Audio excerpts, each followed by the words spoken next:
Assalamualaikum warahmatullahi wabarakatuh. Nama saya Muhammad Darwis bin Rosdan. Nombor matrik saya ialah 06DKA21F1148.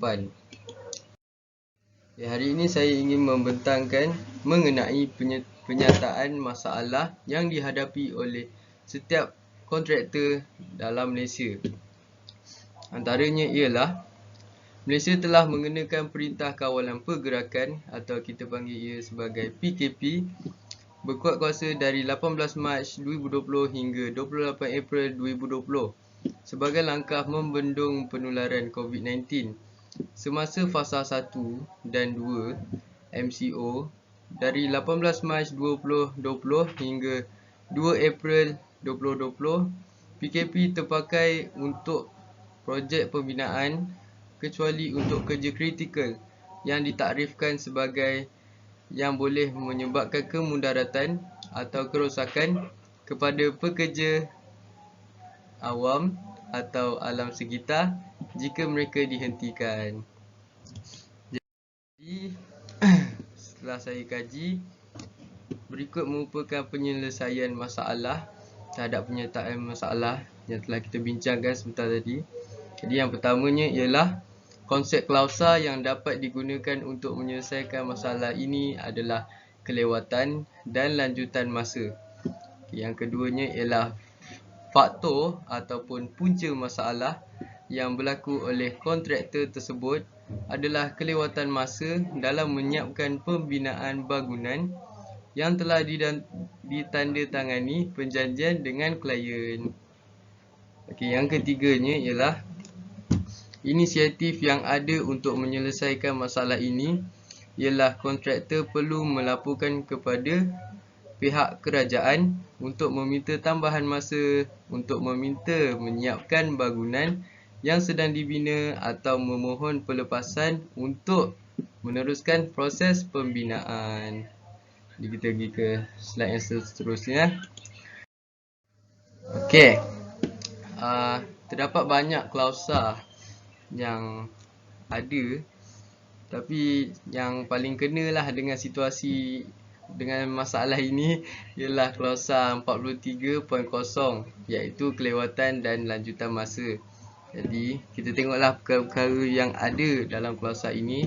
Jadi yang pertama ialah kewajipan kontraktor menuntut EOT dan kewajipan SO memberikan EOT yang adil dan munasabah.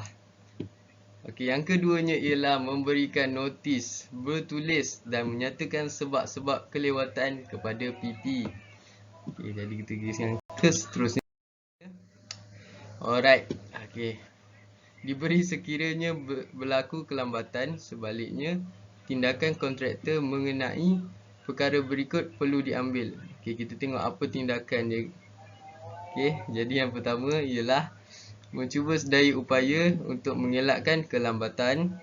Yang kedua ialah memprogramkan semula kerja untuk meminimumkan kelambatan.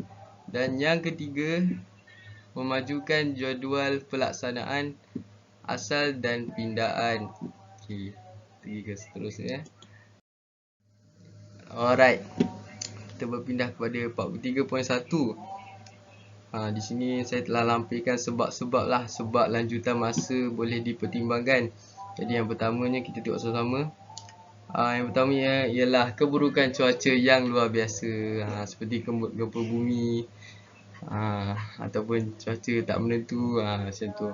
Jadi yang keduanya ialah sebab kelambatan di pihak artisan, tukang-tukang yang dilantik oleh kerajaan. Yang ketiga ialah kelewatan berbangkit daripada pihak ketiga seperti NSC. Dan yang keempat, sebab kelambatan memberi pemilikan tapak bina. Seterusnya. Ini adalah contoh gambar pembinaan yang terpaksa dihentikan sewaktu COVID-19 melanda ataupun sewaktu kerajaan melaksanakan PKP lah. Begitunya. Alright, jadi kita sambung kepada kesannya ataupun kesan terhadap proses pembangunan sewaktu PKP. jadi kita lihat yang pertama ialah rekod Lembaga Pembangunan Industri Pembinaan Malaysia atau singkatannya ialah CIDB menunjukkan nilai projek pembinaan yang dianugerahkan jatuh 42% kepada RM55.3 bilion bagi tempoh Januari hingga Oktober 2020 berbanding RM94.6 bilion dalam tempoh yang sama tahun lepas. Okay, untuk isi yang kedua ialah dianggarkan industri pembinaan mengalami kerugian kira-kira RM11.6 bilion dalam tempoh 18 Mac ketika PKP bermula hingga 14 April tahun ini dan RM6.9 bilion lagi direkodkan berikutan pembukaan semula 13 subsektor dari 15 April hingga 1 Mei 2020. Okay, untuk poin yang terakhir ialah beberapa tapak yang telah dibuka bagaimanapun masih tidak dapat beroperasi pada kapasiti yang penuh. Antara sebab hal ini terjadi adalah ketiadaan pekerja, bahan dan modal termasuk juga kebimbangan risiko jangkitan. Yang seterusnya. Okey, saya rasa sampai situ saja. Hari ini saya beritahu. Terima kasih kerana mendengar dan di atas peluang ini saya ingin mengucapkan selamat menyambut Hari Raya Aidilfitri. Maaf zahir batin. Maaf kalau ada kekurangan. Terima kasih.